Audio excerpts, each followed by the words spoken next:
Dewa Obat Terkuat, Bab 391. Dalam beberapa hari terakhir, mereka telah menekan dan gagal mengeluarkan kekuatan mereka yang sebenarnya. Karena di pesisir pantai itulah rumah mereka, Lin Yi tidak mengizinkan mereka bertindak arogan. Bahkan jika seseorang mengambil inisiatif untuk memprovokasi mereka, mereka menjaga keluarga. Dan sekarang, ini menghancurkan wilayah tersebut. Xiao Dao mengeluarkan raungan pelan, dan seluruh auranya berubah, dari serigala ganas menjadi harimau ganas. Dia membuka mulutnya yang berdarah dan langsung menuju ke arah Ahda. Ledakan, namun dalam sekejap, kedua orang itu bertabrakan dengan hebat. Xiao Dao seperti orang gila dan tidak peduli sama sekali jika tinju ada mengenai dirinya, itu seperti menggaruk gatal. Biasanya, pelatihan yang diberikan Lin Yi kepada mereka akan lebih menyakitkan daripada dipukul dengan tiang kayu. Ekspresi Ahda berubah, dia tidak menyangka pisaunya begitu menakutkan. Sebelum dia sempat bereaksi, pisau itu menghantamnya dengan sebuah pukulan, dan dia hanya bisa melawan dengan keras. Dengan keras, Ahda mundur. Tubuh yang mengerikan, sama seperti baja, hahaha. Xiao Dao berteriak, rasanya enak sekali. Rasanya enak sekali, aku bisa memukulnya dengan bebas. Ternyata itu hal yang menyenangkan. Datang, mata bulatnya terbuka, seolah ingin memakan seseorang, yang membuat hati Ahda gemetar. Ketika yang lain melihat Xiao Dao melepaskan tangan dan kakinya untuk bertarung, mereka semua menjadi gila, seolah-olah kelompok orang ini semuanya telah dipukuli sampai mati. Itu terlalu menakutkan. Dalam sekejap, AR dikepung oleh beberapa orang. Dia tidak bisa menahan diri, dan dipukul hingga jatuh ke tanah. Dan Ahda mulai dirugikan. Dia belum pernah melihat orang gila seperti Xiao Dao, bahkan jika dia terluka, dia tidak akan bersembunyi. Bahkan jika dia harus berjuang untuk hidupnya, dia tidak akan menyerah. Ledakan, pukulan lain mengenai tubuh masing-masing, dan keduanya mundur beberapa langkah. Xiao Dao dengan cepat berdiri tegak, memamerkan giginya, dan wajahnya menjadi semakin gila. Brengsek, wajah Ahda serius, dan darah sudah mengalir dari sudut mulutnya. Apakah kamu gila? Jika kamu membuat masalah di lingkaran bawah tanah Shanghai, kamu tidak takut kami akan menelanmu bajingan. Dia mengertakkan gigi dan menyaksikan ratusan orang di sisinya terjatuh, bahkan AR kehilangan nafas. Ning Yuanji tercengang. Hari ini adalah hari dia naik tahta. Dia menunggu fajar untuk menjadi bos baru lingkaran bawah tanah Shanghai, tapi sekarang, kami akan membunuh siapapun yang membunuh kami. Xiao Dao berkata dengan dingin, bagaimana dengan lingkaran bawah tanah Shanghai? Kita semua menginginkannya. Kata-kata arogan dan mendominasi membuat Ning Yuanji dan Ahda mengubah ekspresi mereka. Mereka tiba-tiba merasa seolah-olah telah jatuh ke dalam semacam jebakan. Orang-orang dari Tianhai ini datang ke Shanghai dengan suatu tujuan. Tuan Ning, cepat pergi. Ahda meraung dan bergegas menuju pisaunya lagi, tapi kali ini, bukan hanya pisaunya saja. Lebih dari selusin orang menyerbu pada saat yang sama, seperti sekawanan serigala yang menggigit, membunuh Ahda seketika. Seluruh tubuh Ning Yuanji sepertinya dipaku ke tanah, dan dia sudah lama lupa bahwa dia masih bisa berlari. Tapi kemana dia bisa melarikan diri? Dentang, pisau panjang di tangannya jatuh ke tanah. Tidak peduli betapa kejamnya dia bahkan tidak memiliki keberanian untuk mengangkat pisaunya saat ini. Mati, semuanya mati. Bawahannya, besar, 2, dan 3, semuanya terbunuh. Ada begitu banyak bawahan elit. Tidak lebih, tidak lebih. Xiao Dao berjalan mendekat, mengeluarkan sebungkus rokok dari saku Ning Yuanji, mengeluarkan satu dan memasukkannya ke dalam mulut Ning Yuanji, lalu mengeluarkan korek api dan menyalakannya untuknya. Bibir Ning Yuanji bergetar. Asap, Xiao Dao berkata dengan tenang, tuanku berkata bahwa jika kamu tidak melarikan diri, kamu layak mendapatkan rasa hormat kami. Tenggorokan Ning Yuanji kering dan dia hampir tidak bisa mengeluarkan suara apapun. Kamu, tuanmu, dia bergumam, siapa itu? Dialah yang memberitahumu di mana kekasih Xiao yang berada. Kata Xiao Dao. Mendengar ini, mata Ning Yuanji awalnya menunjukkan kebingungan, kemudian panik dan kaget, dan akhirnya berubah menjadi abu-abu sehingga tidak ada cahaya yang terlihat. Ternyata saya hanyalah bidak catur, hanya alat, dan semuanya sudah berada di bawah kendali orang lain. Dia tertawa sedih, terlihat sedikit galak, menghisap rokok, dan menatap pisaunya dengan tajam. Betapa ambisiusnya kamu. Saya sebenarnya menginginkan seluruh lingkaran bawah tanah Shanghai. Apakah menurutmu itu mungkin? Dia sedikit histeris dan sedikit enggan.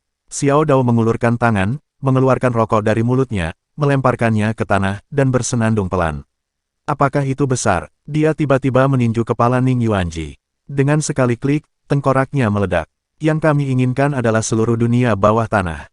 Ledakan, Ning Yuanji tiba-tiba jatuh ke tanah, dia tidak tahu apakah dia mendengar kata-kata ini sebelum dia meninggal. Pisau itu melambai, bersihkan jejaknya dan mundur. Malam berangsur-angsur semakin dalam, dan hawa dingin pun muncul.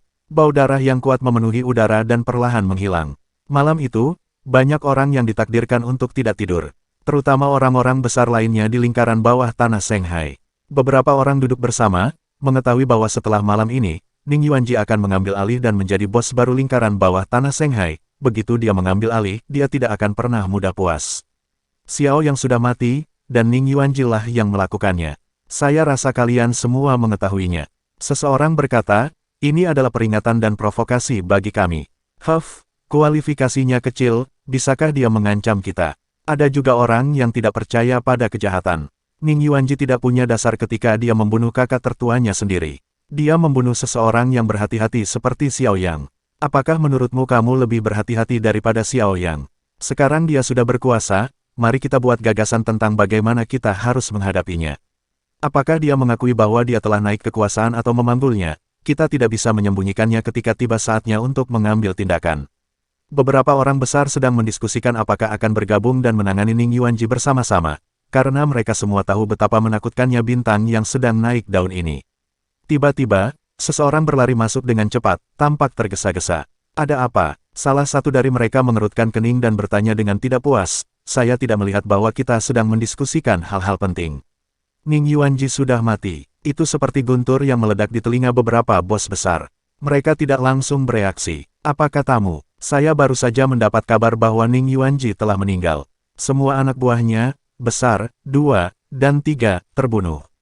Semua anak buahnya tersebar, berdengung. Beberapa bos besar menatap dengan mata terbelalak, napas mereka hampir berhenti, dan mereka tidak percaya bahwa berita itu benar. Bagaimana Ning Yuanji bisa mati? Bukankah dia mengumpulkan orang-orang paling elit di bawah komandonya malam ini dan bersiap untuk melangkahi orang-orang Tianhai untuk naik tahta malam ini, jadi mengapa mereka semua mati? Tentu, yang lain tidak percaya. Saya 100% yakin bahwa tempat kejadian telah ditutup. Mengerikan, beberapa orang besar duduk di sana dan tidak berkata apa-apa. Ketidakpercayaan di wajah mereka berangsur-angsur berubah menjadi ketakutan dan kegelisahan, seolah-olah mereka dapat memperkirakan bahwa badai berdarah akan segera dimulai di lingkaran bawah tanah Shanghai. Ning Yuanji, bajingan itu, telah menyinggung orang yang salah. Bab 392. Mereka semua tahu bahwa Ning Yuanji ingin menginjak Tianhai dan berkuasa, dan dia baru saja mengirimkan surat peringatan kemarin. Saya pikir berita hari ini datang bahwa orang-orang di Tianhai mati di tangan Ning Yuanji, memberinya gelar yang sah untuk menggantikan Ning Xuan. Siapa sangka Ning Yuanji sendirilah yang meninggal. Terlebih lagi, hampir semua anak buahnya musnah. Ini membuat kulit kepalaku mati rasa hanya dengan mendengarnya. Selama bertahun-tahun, hal berdarah seperti itu tidak pernah terjadi di lingkaran bawah tanah Shanghai. Apakah orang-orang Tianhai itu yang melakukannya? Seseorang berbicara dengan ekspresi gugup di wajahnya. Apa tujuan mereka? Yang dia khawatirkan sekarang adalah apakah orang-orang di Tianhai punya ide lain, tidak secara khusus menargetkan Ning Yuanji. Tidak ada yang menjawabnya. Semua orang memikirkan pertanyaan ini, tapi tidak ada yang punya jawaban. Di era ini, semua orang hanya mencari uang dan kepentingan terlebih dahulu. Sekalipun mereka bertengkar, mereka hanya ingin bersuara dalam hal sumber daya. Kecuali ada kepentingan besar yang terlibat, tidak ada yang mau mengalami hal berdarah dan brutal seperti itu lagi. Kematian tragis Ning Yuanji menimbulkan sensasi di seluruh lingkaran bawah tanah Shanghai. Mereka yang awalnya memiliki pemikiran tidak lagi berani berbicara saat ini. Mereka tidak berani ceroboh dan membuat beberapa persiapan untuk mencegah orang-orang Tianhai menyerang dan membuat mereka lengah. Tidak ada yang tahu kebenaran spesifiknya, tetapi mereka tahu bahwa orang yang sekarang terhubung dengan orang-orang Tianhai adalah Chen Gang. Tampaknya Ning Yuanji mengincar Chen Gang dan pergi ke studio untuk menimbulkan masalah, yang mengakibatkan kematiannya. Nama Chen Gang tiba-tiba terlintas di benak semua kalangan bawah tanah, membuat mereka harus waspada dan waspada, mereka bahkan dengan cepat menyuruh mereka untuk tidak memprovokasi orang-orang dari keluarga Chen. Bahkan Chen Gang tidak bisa bereaksi terhadap perubahan mendadak ini. Tepat setelah fajar, dia menerima beberapa panggilan telepon. Ada yang berteman, dan ada pula yang merupakan orang penting yang baru mereka temui sekali. Mereka tidak bertanya apapun saat menelepon, hanya bertukar sapa dan bahkan beberapa kata sopan yang memprihatinkan. Bahkan Huang Qi menelepon dan menanyakan apakah mesin dan peralatan yang dikirimkan mudah digunakan. Chen Gang dapat dengan jelas melihat bahwa mereka tampak sedikit takut padanya. Tidak, yang mereka takuti adalah Lin Yi. Dia telah mendengar tentang apa yang terjadi tadi malam. Orang luar mungkin hanya tahu bahwa hal itu dilakukan oleh beberapa orang dari Tianhai, tetapi dia tahu betul siapa orang-orang Tianhai itu. Saat ini, tepat di depannya, wajah Chen Gang menjadi sedikit pucat. Meskipun dia telah mengalami banyak hal dan memiliki mentalitas yang cukup tenang, tidak banyak orang di Shanghai, apalagi dia, yang pernah mengalami hal seperti ini. Semalam, seluruh kekuatan Ning Yuanji runtuh. Semuanya, makan lebih banyak. Ini adalah camilan asli Shanghai. Saya secara khusus meminta master untuk membuatnya. Chen Gang menyapa semua orang. Terima kasih, Tuan Chen. Pangsit sup ini enak sekali. Harganya 3 yuan di luar, kan? Kamu seorang pecinta kuliner, kamu bereinkarnasi sebagai hantu kelaparan, bisakah kamu makan lebih dari selusin sekaligus agar terlihat enak? Xiao Dao dan yang lainnya bercanda, seolah-olah tidak terjadi apa-apa. Sulit bagi Chen Gang untuk membayangkan bahwa kelompok pria yang tampaknya tidak berbahaya ini memiliki kekuatan yang begitu menakutkan. Dia meminta orang-orang untuk menghibur Xiao Dao dan yang lainnya dengan sepenuh hati, dan dia harus menjaga makanan dan kehidupan sehari-hari mereka dengan baik, dan dia tidak berani mengabaikannya. Di luar rumah, Lin Yi duduk di kursi anyaman, menyaksikan langit memutih dan mengagumi pemandangan baru. Tuan Lin, Chen Gang berjalan mendekat, membungkuk sedikit, dan berkata dengan hormat, apakah kamu akan kembali ke Tianhai? Syuting video promosi telah berakhir, dan Lin Yi sepertinya tidak punya pekerjaan lain di Shanghai. Lin Yi menoleh, menatap Chen Gang, dan berkata sambil tersenyum, apakah kamu tidak terbiasa dengan perubahan identitasmu? Chen Gang mengangguk. Ngomong-ngomong, dia sedikit takut dan gelisah. Semalam, dia bisa dengan jelas merasakan bahwa statusnya telah berubah dan dia tiba-tiba terangkat. Beberapa panggilan telepon itu dapat membuktikan bahwa sekarang di Shanghai, Chen Gang, dan bahkan keluarga Chen, tiba-tiba mencapai tingkat yang sangat tinggi. Dan semua ini diberikan oleh Lin Yi. Dia sangat senang bahwa dia telah membuat kesempatan seperti itu dengan keputusan awalnya, tetapi pada saat yang sama, ketika dia mendapatkan sesuatu, dia harus kehilangan sesuatu. Ini adalah kebenaran abadi. Tidak bisa menerimanya. Lin Yi bertanya. Chen Gang segera menggelengkan kepalanya. Saya bisa menerimanya. Dia tahu jika dia mengatakan dia tidak bisa menerimanya, Lin Yi akan segera mengambil semua yang diberikan kepadanya. Kesempatan seperti ini adalah kesempatan sekali seumur hidup. Jika bukan karena asap yang keluar dari kuburan leluhur, saya khawatir saya tidak akan diberkati dengan kesempatan seperti ini. Chen Gang menarik napas dalam-dalam. Apa yang Tuan Lin ingin saya lakukan? Dia memandang Lin Yi dan berkata, keluarga Chen akan mengabdikan diri sampai mati tanpa ragu-ragu. Orang lain mungkin tidak mencapai posisi ini setelah menghabiskan seluruh hidup mereka atau bahkan upaya selama beberapa generasi, tetapi dalam semalam, keluarga Chen-nya mendapatkannya, hanya karena kata-kata Lin Yi. Ini cukup untuk membuktikan kekuatan mengerikan Lin Yi. Yang harus dia lakukan sekarang adalah membuktikan bahwa dia memiliki kemampuan, dapat membantu Lin Yi melakukan sesuatu, memiliki nilai tersebut, dan mencegah Lin Yi menyesalinya. Saya mendengar bahwa ada beberapa orang di lingkaran hiburan Shanghai yang sangat tersembunyi. Lin Yi memandang Chen Gang, saya ingin Anda menggalinya, tidak peduli metode apa yang Anda gunakan. Murid Chen Gang tiba-tiba menyusut. Kamu bisa menghancurkan langit, mengerti? Ya. Chen Gang menangkupkan tangannya dan berkata dengan hormat. Dengan kata-kata Lin Yi, dia tahu apa yang harus dilakukan. Di kota metropolitan internasional seperti Shanghai, konflik kekuatan yang tersembunyi di balik layar tidak ada habisnya. Bagi keluarga seperti mereka, mengemis di dunia hiburan bukanlah masalah besar, namun hal-hal yang melibatkan sumber kepentingan bukanlah sesuatu. Mereka bisa menyentuh. Dia tidak menyangka bahwa tujuan akhir Lin Yi adalah ini.